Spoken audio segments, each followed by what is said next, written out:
Yeah, welcome back, viewers. We had a few technical problems, but we are sorting it out.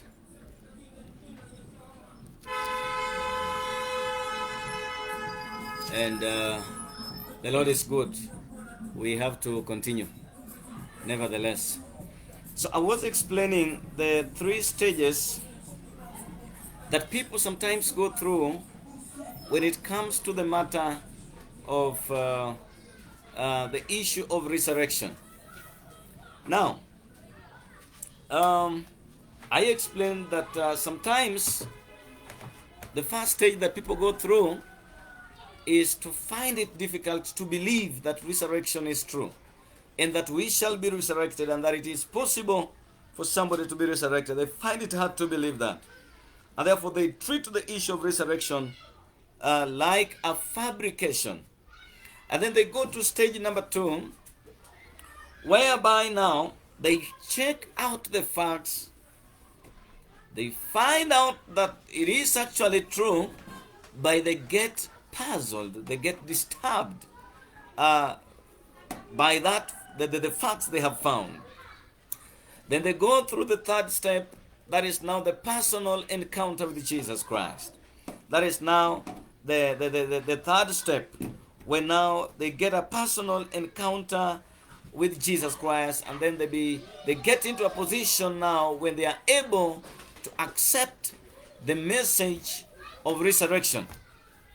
And then they go to the fourth stage, now that they begin to commit themselves to the risen Lord. That is now Jesus Christ. They have now accepted the message of resurrection. And as they get committed to the risen Lord, they devote their lives to serving Him. And as they do that, people begin to understand fully the reality of the presence of the risen Lord and Savior Jesus Christ in their lives. Now, something interesting happened in verse number 6 and verse number 7. Let me go through that.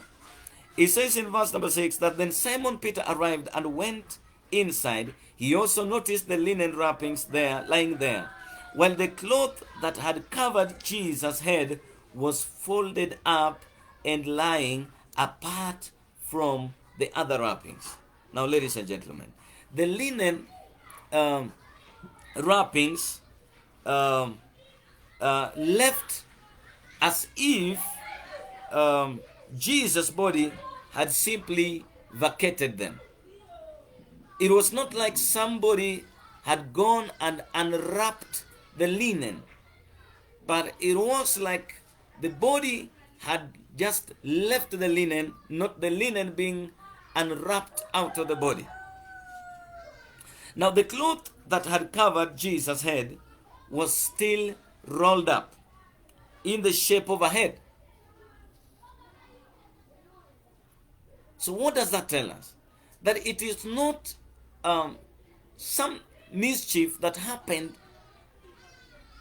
or somebody that tried to take Jesus' body out of the tomb. Because normally, if you have to do that, if you have to remove a linen from a wound or something like the sort, you have to unwrap it.